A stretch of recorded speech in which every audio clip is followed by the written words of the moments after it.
오늘의 주요 뉴스입니다. 어제 하루 코로나19 신규 확진자가 106명이 추가돼 13일째 100명대를 유지하고 있습니다. 국내 발생이 91명인데 수도권을 중심으로 환자 발생이 계속되고 있고 사망자는 4명이 추가돼 누적 사망자는 367명으로 늘었습니다. 수도권 사회적 거리 두기가 2단계로 완화되면서 시내 곳곳은 늦은 시간까지 활기를 띠었습니다. 2주 만에 심야 영업을 재개한 음식점과 술집에서 대부분은 뛰어앉기 등 방역 수칙이 잘 지켜졌지만 일부의 방역 불감증은 여전했습니다. 서울시도 방역 조치를 2단계로 완화했지만 10인 이상 집회 금지와 일부 한강공원의 출입 통제는 당분간 유지하기로 했습니다. 서울시는 추석과 한글날 연휴를 방역의 중대 고비로 보고 신고된 집회 117건의 금지를 통보했습니다. 중국 화웨이에 대한 미국의 제재가 공식 발효되면서 화웨이는 미국 기술을 활용해 생산한 일체 반도체를 살 수 없게 됐습니다. 퀄컴 등 미국 업체뿐 아니라 삼성전자와 SK하이닉스 등의 부품도 살 수 없어서 우리 기업의 타격이 불가피할 것으로 보입니다.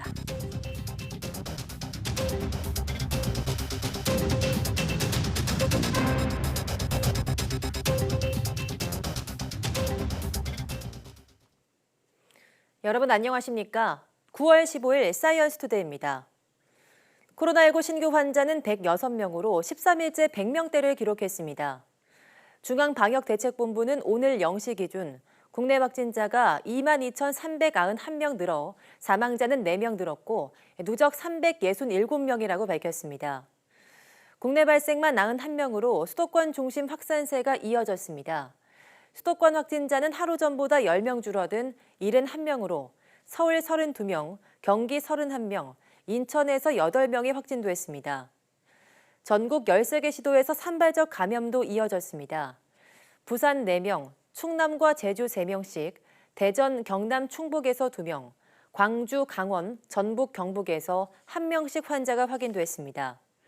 중증 이상 환자는 1명 늘어서 누적 158명이 됐습니다. 완치 환자는 389명이나 추가돼 격리 해제 누적은 18,878명에 달합니다. 한편 신규 해외 유입은 15명으로 이 가운데 5명이 입국자 검역에서 확진됐습니다. 최근 코로나19 확진자 중 고령자 비율이 높아지면서 위중 중증 환자와 사망자가 지속해서 증가하고 있습니다. 강도태 중대본 1총괄조정관은 하루 확진자 수는 완만히 감소하는 추세지만 최근 확진자 중 60대 이상 어르신 비율이 40% 내외를 기록하고 있고 위중증 환자의 대다수도 60대 이상이라며 확진자 연령이 높을수록 치료 과정에서 중증으로 진행될 가능성이 높아 우려되는 상황이라고 말했습니다. 강 총괄조정관은 코로나19로 인한 사망자 수도 늘고 있다며 최근 일주일간 27명이 사망했는데 직전주에 비해서 2배 이상이라고 밝혔습니다. 강 총괄조정관은 고령층의 경우 외출을 자제하고 건강식품 설명회를 비롯해 사람이 많이 모이는 장소를 방문하는 것을 삼가달라고 요청했습니다. 정세균 국무총리가 국제기구 등과 협상을 통해서 우리나라 인구의 60% 수준인 약 3천만 명 분량의 코로나19 백신을 우선 확보하겠다고 밝혔습니다. 정 총리는 오늘 국무회의에서는 가장 중요한 전략 물자라고 할 수 있는 코로나19 백신의 도입 계획을 논의하겠다며 이같이 말했습니다. 그러면서 국민 모두에게 접종할 수 있는 충분한 물량을 확보하고 싶지만 아직 백신의 안전성과 효과는 물론 개발 성공 여부도 불확실해서 무작정 투자하기엔 한계가 있다고 설명했습니다. 정 총리는 선제적이면서도 전략적인 접근이 필요하다며 백신의 개발 추이에 따라 추가 도입 방안을 계속 강구하고 국내 백신 개발을 위한 과감한 지원도 병행하겠다고 강조했습니다. 수도권의 사회적 거리 두기가 2단계로 완화된 뒤 맞이하는 첫 저녁이었습니다. 밤 9시 이후에도 식당, 주점 등 매장을 이용할 수 있게 됐는데요. 서울 곳곳 번화가는 다시 활기를 띈 모습이었습니다. 정현우 기자입니다. 밤이 깊은 시간에도 시민들은 식당에서 서로 웃으며 이야기를 나눕니다. 갈 곳을 천천히 정해도 이전처럼 문을 닫을까 서두를 필요는 없습니다. 밤 9시 이후에도 식당과 주점, 매장 이용이 가능해졌기 때문입니다. 홍대 입구역 버스 정류장도 밤늦게 귀가하는 사람들로 북적입니다.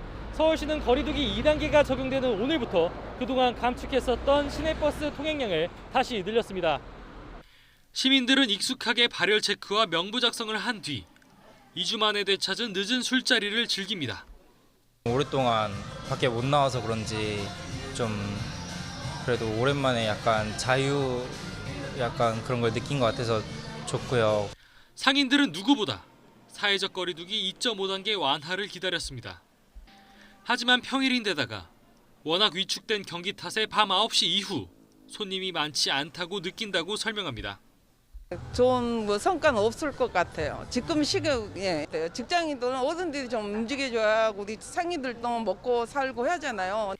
퇴근 인파가 몰리던 종로 젊음의 거리도 다시 불이 켜졌습니다. 간만에 동료와 술 한잔을 기울인 직장인들이 하나둘 집으로 돌아갑니다. 일 끝나고 그리고 분위기도 안 나고 그래서 술집이나 이제 음식점을 찾게 되죠, 보통은. 네. 들어가 보면은 일단 많이들 자리 배치를 좀 많이 떨어져서 해주시더라고요. 그래서 그거는 조금 다행인 건 부분이기도 하고. 상인들은 밤 9시 이후 장사를 포기해야 했던 2.5단계가 많은 상처를 남겼다고 설명합니다. 코로나 때문에 반 이하로 줄어든 수입을 그리워하게 될 줄은 몰랐다는 겁니다. 완화된 거에 대한 감사함은 있는데 사실 그것보다 더 큰 아직 남아있는 어려움들이 있어서 임대료나 또 우리 아이들의 인건비나 또 나머지 그런 밀린 임금들을 어떻게 해결해야 될지가 제일 걱정이에요. 정부는 소상공인을 생각해 거리두기를 완화했지만 방역의 고삐는 풀 수 없다며 앞으로도 각 부처와 지자체를 위주로 식당과 주점에서 지침을 준수하는지 점검에 나설 계획입니다. YTN 정현우입니다. 수도권 사회적 거리두기가 2단계로 완화되면서 서울시는 시내버스를 정상 운행하고 한강공원 방역 지침 등을 일부 완화했습니다. 하지만 서울시내 10명 이상 집회 금지 조치는 다음 달 11일까지로 또 연장됐습니다. 보도에 이상순 기자입니다. 서울시가 사회적 거리두기 지침을 완화했습니다. 수도권의 제한 조치가 2.5단계에서 2단계로 낮아진 데 따른 것입니다. 우선 밤 9시 이후 단축 운행되던 시내버스가 정상 운행됩니다. 또 밤 9시부터 다음날 새벽 2시까지 적용되던 한강공원 주차장 진입 제한과 공원 내 매점과 카페의 밤 9시 운영 종료 지침도 해제됐습니다. 하지만 여의도와 뚝섬, 반포 한강공원의 밀집 지역 통제 조치는 당분간 그대로 유지됩니다. 특히 서울 시내 10인 이상 집회 금지 조치는 다음 달 11일까지로 연장됐습니다.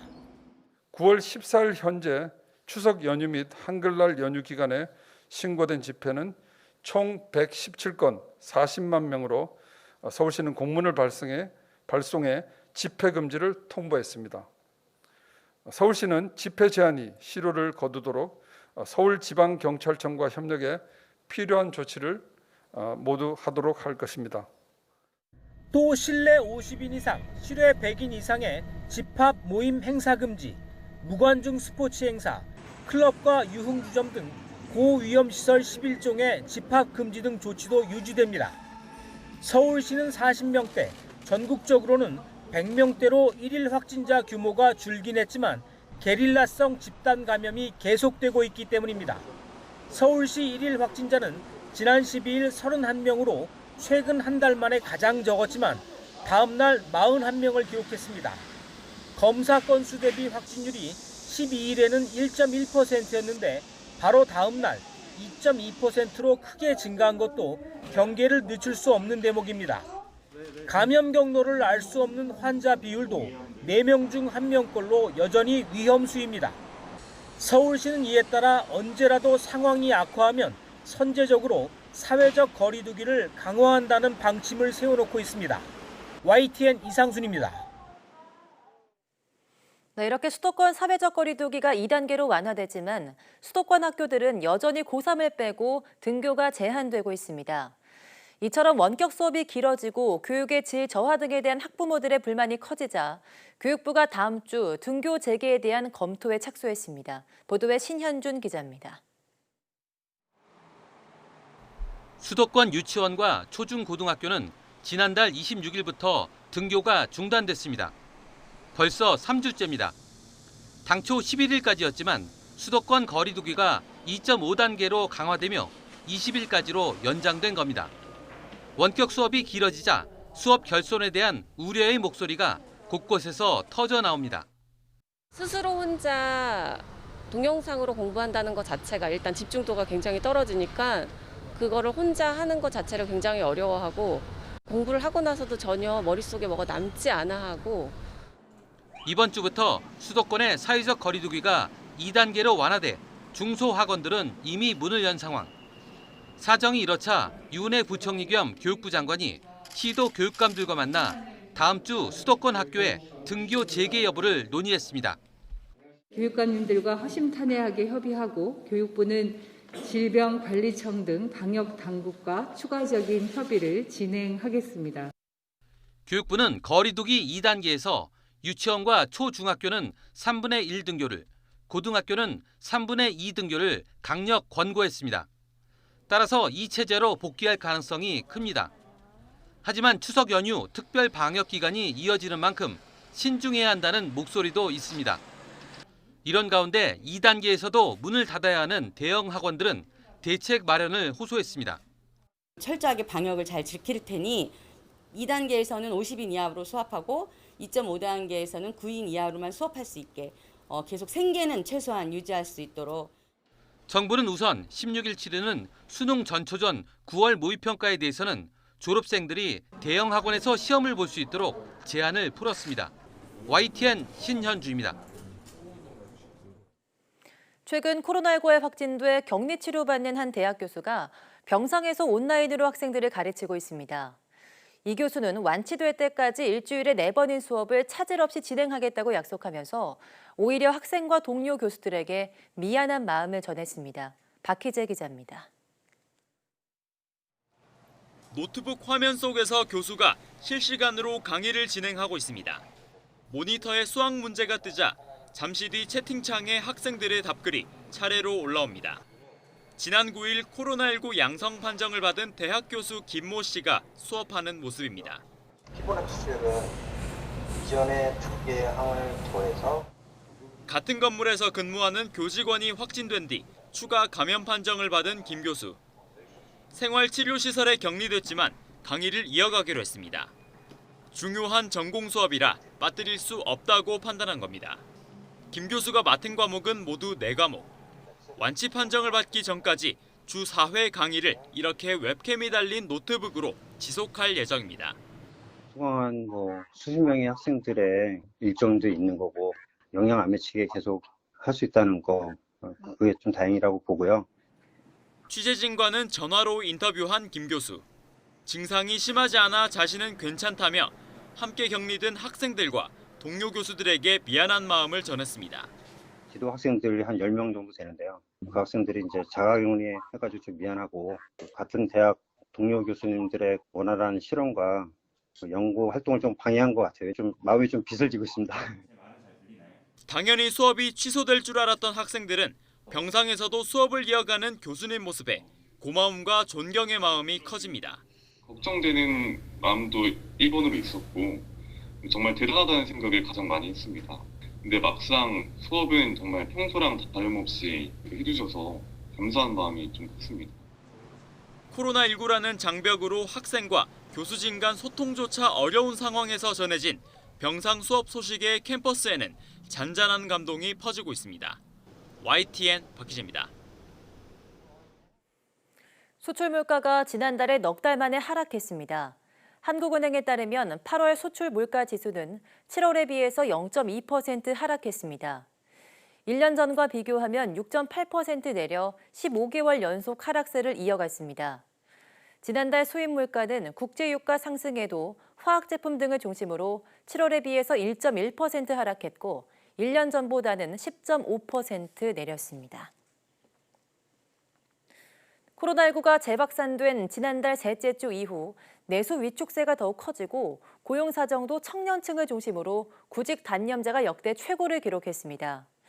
정부는 올해 마이너스 성장이 불가피하다고 판단하고 역성장의 폭을 최소화하는 데 주력하기로 했습니다. 보도에 오인석 기자입니다. 수도권 사회적 거리두기 2단계 격상 조치로 8월 셋째 주 음식점 카드 매출은 14% 가까이 줄어든 뒤 넷째 주에는 27% 넘게 감소했습니다. 제재가 2.5단계로 더 높아지자 이달 첫째 주에는 감소폭이 28%를 넘었습니다.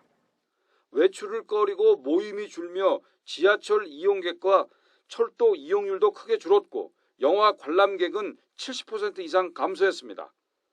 자영업과 청년 취업도 벼랑으로 내몰리고 있습니다. 직원을 둔 자영업자는 지난 3월부터 6개월 연속 월 15만 명 이상 줄어들고 있고 구직 단념자는 68만 명을 넘어 역대 최대로 나타났습니다. 특히 구직 단념자 중 20대는 25만 명, 30대는 11만 명으로 절반이 20, 30대 청년 세대입니다. 코로나 재확산으로 내수가 재차 위축되는 등 다시 어려움이 가중되고 있어 송구하고 안타까운 심정입니다. 일용직 등 고용 취약계층이 고용시장 바깥으로 밀려나는 등 그 충격과 피해가 취약계층에 집중되고 있다는 것이 더 아픈 부분입니다. 정부는 코로나19 재확산으로 경제 활동이 급격히 위축되면서 올해 플러스 성장 방어에서 마이너스 성장이 불가피하다는 쪽으로 입장이 바뀌고 있습니다. 김용범 1차관은 정부도 순성장은 어려워졌다고 보고 있으며 하반기 수출을 회복시켜 역성장 폭을 최소화하는 게 과제라고 생각한다고 말했습니다. 앞서 한국개발연구원 KDI도 올해 우리 경제가 마이너스 1.1% 역성장할 것으로 전망했습니다. 정부는 방역 문제가 심각한 상황에서 과감한 내수 회복책을 내기도 쉽지 않은 데다 4차례 추경으로 나라 곳간 사정도 어려워 고민이 깊어지고 있습니다. 경기 회복을 위한 추경은 현재로서는 고려하고 있지 않다는 게 정부의 설명입니다. 정부는 재정 이부령 최소화와 공공기관 투자 확대 등 추가로 4조 원 이상의 방역 경기 보강 패키지를 집행하기로 했습니다. YTN 오인석입니다.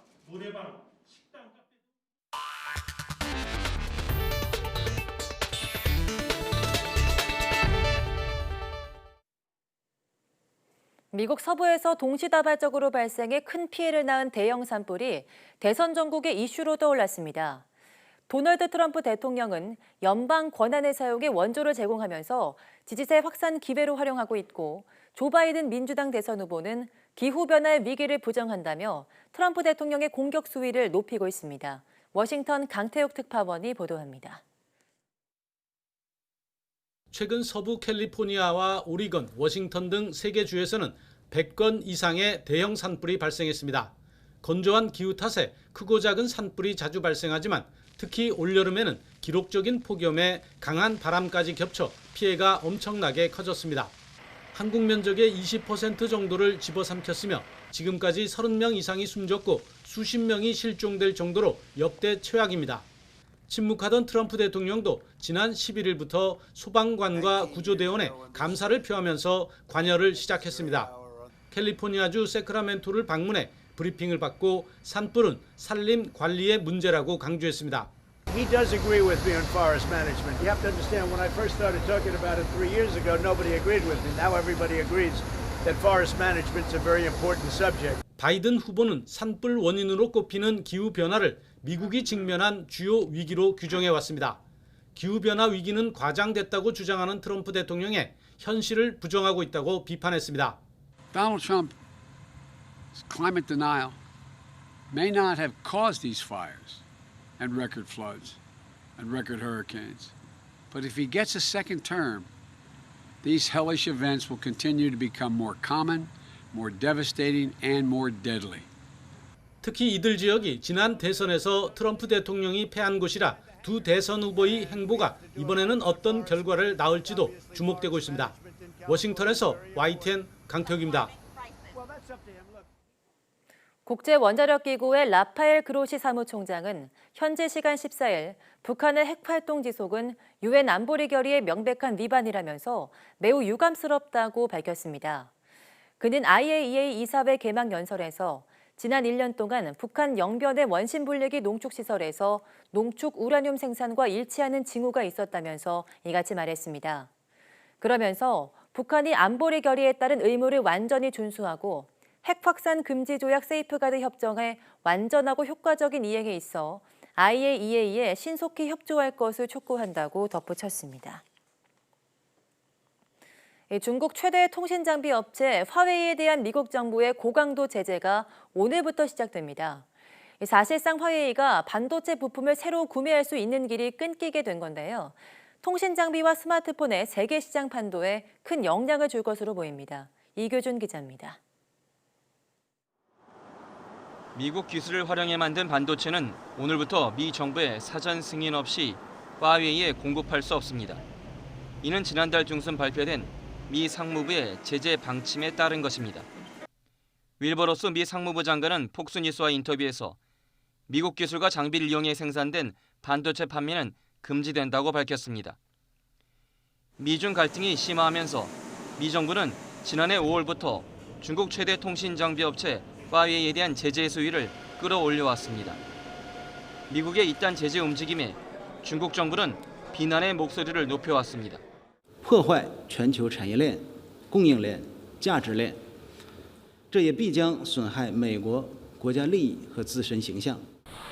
미국의 제재에 맞서 화웨이는 일단 대량 확보한 부품 재고로 버티면서 홀로 서기를 모색할 것으로 보입니다. 자체 반도체 투자를 확대하는 한편 유럽 기업과 합작해 탈미국화 공급사슬 구축을 추진하고 있는 것으로 전해졌습니다. 중국 정부도 다음 달 발표할 14차 5개년 계획에서 한층 강화된 반도체 굴기 전략을 내놓으며 반도체 기술 자립에 박차를 가할 것으로 보입니다. 하지만 업계에선 미 제재가 계속되면 화웨이는 이르면 내년 초부터 일부 부품 재고가 바닥나 위기 상황에 직면할 것으로 보고 있습니다. 전 세계 협력업체들의 매출 타격도 불가피합니다. 중국 매체 지웨이왕은 한국과 일본, 타이완의 협력업체들의 매출이 294억 달러, 우리 돈으로 약 34조 8천억 원 정도 영향을 받을 것으로 전망했습니다. 화웨이가 지난해 삼성전자 등 한국 기업들로부터 산 반도체 등 부품 구매액은 13조 원에 달합니다. 하지만 중장기적으로 스마트폰과 5G 통신 장비 등 분야에서 경쟁하고 있는 우리 기업들에게 반사이익을 줄 수 있다는 기대 섞인 전망도 나오고 있습니다. YTN 이교준입니다. 프랑스에서 개강 시즌을 맞은 대학교가 코로나19의 새로운 확산 거점이 될 수 있다는 우려가 고개를 들고 있습니다. 이탈리아에서도 반년 만에 등교가 재개됐지만 학부모들의 우려는 가시지 않고 있습니다. 보도에 박철원 기자입니다. 프랑스에서는 개강 이후 약 일주일 사이 10곳이 넘는 대학에서 코로나19 확진자가 나와 대면 수업을 중단했습니다. 브루타뉴 광역주의 렌1 대학에서는 의대 2, 3학년생들이 개강 이후 술집에서 파티를 하다가 45명이나 코로나19에 걸렸습니다. 이에 학교 측은 2, 3학년생을 대상으로 하는 대면 강의를 7일간 중단하고 확진자들과 접촉한 이들에게 자가격리를 요구했습니다. 약 3만 명이 재학 중인 렌1 대학은 지난 2일 개강하면서 모든 밀폐 공간에서의 마스크 착용을 의무화하고 대형 강의장 수용 인원을 절반으로 줄였습니다. 날마다 늘어나는 확진자 수에 시민들도 걱정과 함께 놀라움을 감추지 못했습니다. On est inquiet. Voilà. Parce que là en ce moment tous les jours ça monte en flèche, en flèche. Ce matin on était vraiment surpris du nombre de cas supplémentaires. 스트라스부르 국립고등물리학교에서도 지난 주말 사이 50명이 코로나19 확진 판정을 받아 열흘간 학교를 닫기로 했습니다. 이 밖에도 릴 지역에서 100여 명, 낭트 지역에서 20명이 넘는 대학생들이 코로나19에 감염됐습니다. 캠퍼스 내 마스크 착용, 사회적 거리두기 등 보건 지침을 잘 따르더라도 학교 밖에서 지키지 않으면 소용이 없다는 목소리가 적지 않습니다. Ça nous fait peur, oui et non. On doit continuer à vivre, mais on prend toutes les mesures nécessaires pour essayer de ne pas attraper. 이탈리아에서는 봉쇄조처로 지난 3월 5일 일제히 폐쇄된 이래 6개월 만에 학교 문을 다시 열었지만 학부모들의 걱정은 여전한 상황입니다. YTN 박철원입니다.